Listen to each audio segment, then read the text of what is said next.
ketemu lagi dengan saya Miss Adventa. Kali ini kita kembali belajar fisika mengenai topik pesawat sederhana pada kelas 8 SMP. Oke, sebelum saya menjelaskan tentang pesawat sederhana ini lebih dalam lagi, saya mengharapkan kamu untuk subscribe, like, dan share video ini kepada teman-teman kamu supaya lebih banyak lagi teman-teman kamu yang memahami tentang topik pesawat sederhana ini. Ingat, subscribe itu gratis loh. Oke, kita mulai saja ya pelajaran kita hari ini. Mengenai pesawat sederhana, pasti kamu sudah sering sekali mendengar istilah pesawat sederhana ini. Karena pesawat sederhana ini sangat dekat dengan kehidupan kita sehari-hari. Apa sih sebenarnya pesawat sederhana itu? Jadi, pesawat sederhana itu adalah caranya kita dapat mempermudah pekerjaan manusia itu dengan suatu alat. Alat itu bisa dalam berupa katrol, bisa berupa tuas, bidang miring, ataupun dengan roda. Oke, pada hari ini saya akan membahas tentang katrol dan bidang miring saja. Untuk mengenai perihal tuas akan saya bahas di video selanjutnya. Kita mulai saja untuk mengenai katrol. Oke, di hadapan kamu sudah ada saya berikan 3 jenis tentang katrol, di mana sini ada katrol tetap tunggal, katrol tunggal bebas, dan katrol majemuk ataupun katrol dari kombinasi antara katrol tunggal dan katrol bebas ya. Mungkin ini suatu hal yang sering kamu lihat dalam kehidupan kita, contohnya ketika seseorang mengambil air dari dalam sumur. Jadi kita butuh prinsip katrol. Jadi orang tersebut memanfaatkan katrol tetap, untuk menimba kita gunakan katrol ini ya, biasanya katrol tetap, yang dimana berfungsi untuk mengubah arah gaya. Jika tali yang terhubung pada katrol ditarik ke bawah, maka secara otomatis timba yang berisi air ini akan tergerek ke atas ya. Sehingga keuntungan mekanis katrol tetap ini, saya ulangi sekali lagi, sehingga keuntungan mekanis pada sebuah katrol tetap ini sama dengan 1. Oke, di sini adalah gaya kuasa dan gaya bebannya itu sama dengan ya. Oke. Karena pada katrol tetap tunggal ini, gaya kuasa yang digunakan untuk menarik beban sama dengan gaya bebannya. Oke, tetapi berbeda dengan katrol tetap, kedudukan katrol bebas berubah dan tidak dipasang di tempat tertentu. Oke, boleh kamu lihat dulu, kita pandangi ya. Mengenai katrol bebas ini, gambarnya sangat berbeda ya. Oke. Di mana nanti katrol bebas ini berfungsi untuk melipatkan gaya. Sehingga gaya pada kuasa ini ya, sehingga gaya pada kuasa ini diberikan untuk mengangkat benda menjadi lebih kecil daripada gaya bebannya. Oke, jadi katrol jenis ini biasanya nanti kamu temukan itu di daerah pelabuhan yang digunakan untuk mengangkat peti kemas. Ya, ini yang nanti kamu lihat di daerah pelabuhan ya. Jadi keuntungan mekanis dari katrol bebas ini itu lebih besar dari 1. Lebih besar dibandingkan dari katrol tetap. Jadi keuntungan mekanisnya ini lebih besar dari 1. Jadi pada kenyataan nilai keuntungan mekanis dari katrol bebas ini adalah 2. Karena lebih besar dari 1 adalah 2 ya. Berarti nanti keuntungan mekanis pada katrol bebas ini sama dengan 2. Tolong diingat ya. Kalau katrol tetap tunggal adalah 1, katrol bebasnya adalah 2. Oke, jadi hal ini berarti bahwa gaya kuasa 1 Newton, jika kita berikan gaya 1 Newton, kamu mampu mengangkat beban itu sebesar 2 Newton. Seperti itu artinya. Oke, nah kemudian agar gaya kuasa yang diberikan pada benda ini semakin kecil, maka kita gunakan juga namanya katrol majemuk seperti gambar ini. Jadi agar kuasa yang kita berikan, ini gaya kuasanya ya. Oke, kita tarik itu adalah gaya kuasa. Agar kuasa yang diberikan pada benda itu semakin kecil ataupun meringankan beban kita menarik memberikan gaya semakin kecil, maka katrol yang diperlukan itu adalah katrol majemuk. Jadi katrol majemuk ini merupakan gabungan dari antara katrol tetap tunggal dan katrol bebas. Oke, yang dirangkai menjadi satu sistem yang terpadu seperti gambar ini. Oke, jadi nanti katrol majemuk ini biasanya digunakan dalam bidang industri untuk mengangkat benda-benda yang sangat berat, benda-benda yang berat. Jadi keuntungan dari mekanis dari katrol majemuk itu sama dengan jumlah tali yang menyokong berat bendanya. Contohnya ini ada berapa jumlah talinya? Ada 1, 2. Berarti kita kalau tali kuasanya jangan dihitung ya. Kita hitung adalah yang menyokong bendanya 1, 2. Berarti nanti keuntungan mekanisnya adalah sejumlah tali yang digunakan. Atau sebanyak jumlah talinya ya, berarti keuntungan mekanisnya adalah 2. Oke? Bisa ya? Jadi coba kita lihat per masing-masing dari setiap katrol rumusnya. Oke, untuk yang pertama mengenai katrol tetap tadi ya. Di sini kamu bisa perhatikan gambarnya. Ada lengan beban, ada lengan kuasanya. Kemudian di sini adalah titik tumpunya. Oke, ketika kita tarik dengan sebesar gaya F atau dengan sebutan dengan gaya kuasa untuk menarik beban ini sebesar W ya. Oke, sehingga nanti keuntungan mekanis yang seperti saya bilang tadi sebelumnya adalah 1 untuk pada katrol tetap. Sehingga menggunakan perbandingan antara gaya pada lengan beban per gaya pada lengan kuasa itu sebanding dengan LK per LB-nya, lengan kuasa per lengan beban, sama dengan 1. Oke, kalau bisa kita tuliskan untuk ini bisa kita kali silang ya, berarti sama dengan FB dikali dengan LB sama dengan FK dikali dengan LK. Oke, inilah besar untuk katrol tetap. Bagaimana untuk dengan katrol yang majemuk? Oke, untuk katrol bebas kamu bisa lihat, ini ada gambarnya juga, bisa kamu pahami ya. Sini adalah bebannya. Oke, nanti sesuai yang saya bilang tadi juga, katrol bebas itu keuntungan mekanisnya yang disingkat dengan KM itu adalah 2. Oke, rumusnya tetap sama, hanya saja yang membedakan dari setiap jenis katrol itu adalah keuntungan mekanisnya. Oke? Oke, jadi kamu bisa perhatikan ya. Terus yang ketiga, pada katrol ganda ataupun katrol majemuk. Di sini gabungan antara katrol tetap dan katrol bebas ya. Di sini katanya untuk menentukan keuntungan mekanis pada katrol majemuk ini kita hanya menghitung namanya jumlah tali yang menopang beban. Di sini kita lihat gambarnya ada berapa jumlah talinya yang menopang beban ini. Berarti kita tinggal hitung aja. 1, oke, 1, 2, 3, 4. Dan yang gaya kuasanya ini tidak perlu kita hitung talinya ya. Berarti nanti keuntungan mekanisnya itu adalah 4. Jadi gampang sekali ya untuk mengenai topik katrol. Oke, kita langsung ke contoh soal saja. Saya akan berikan contohnya. Oke, di hadapan kamu sudah ada satu soal mengenai katrol. Di sini boleh kita identifikasi dulu ya bahwa ini adalah jenis katrol bebas. Oke, sehingga katrol bebas ini ditarik oleh sebesar gaya F dengan berat bebannya adalah 400 Newton. Kita baca ya.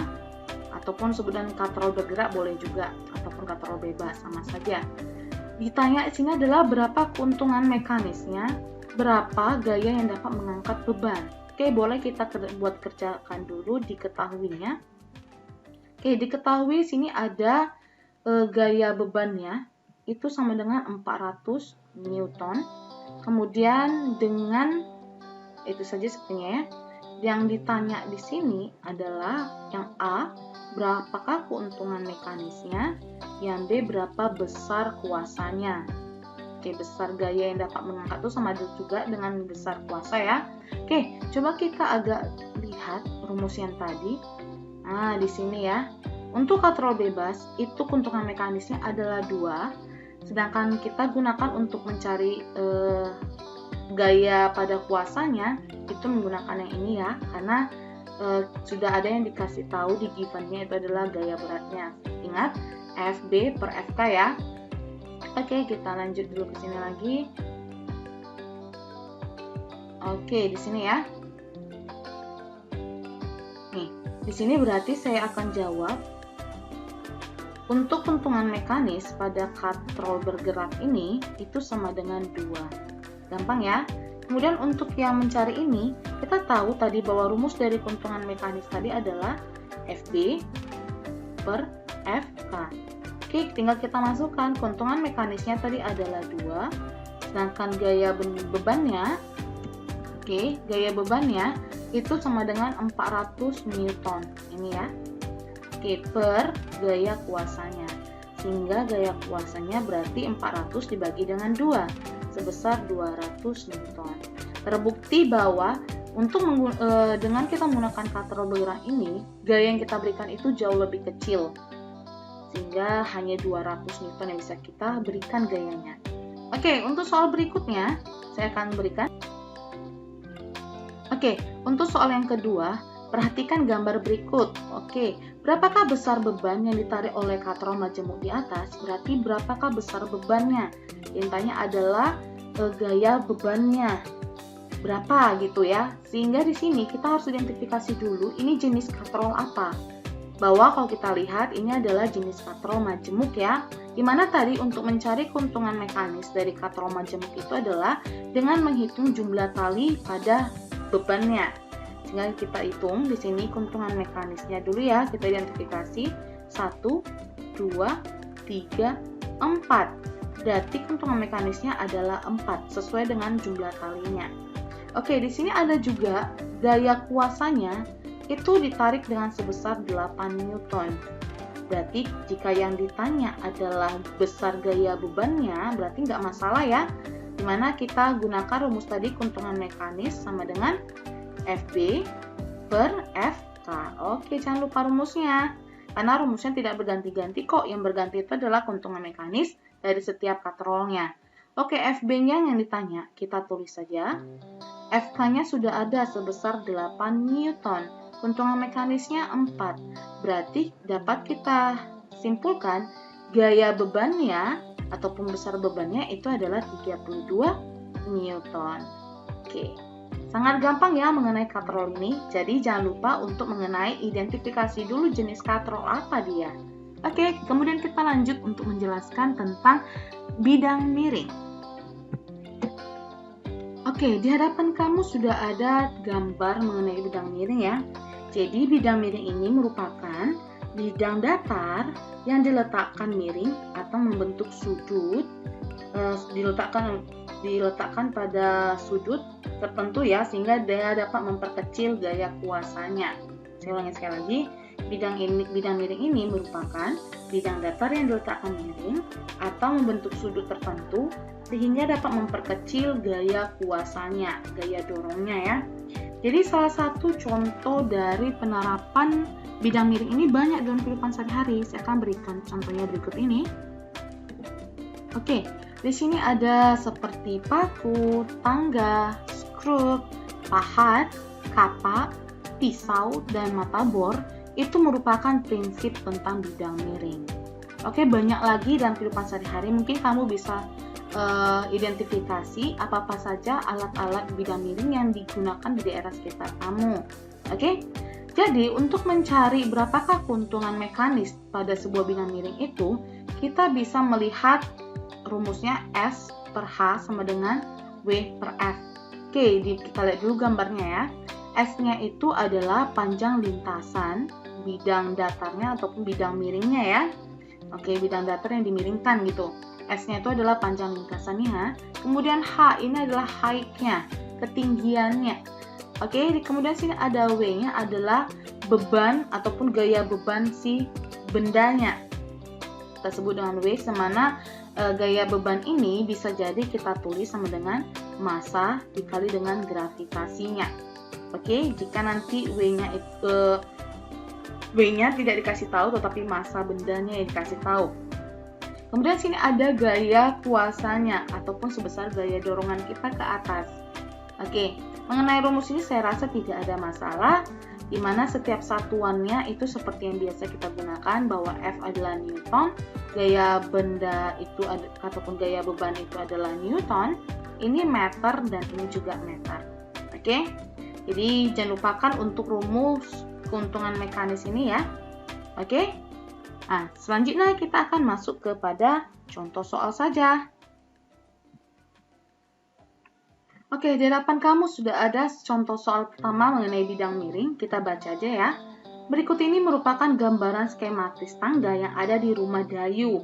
Panjang tangga tersebut adalah 8 meter. Berarti ini sama saja kita buat dengan sebagai S-nya. Oke, sedangkan ketinggiannya adalah 4 meter. Height-nya ya, ini adalah H-nya.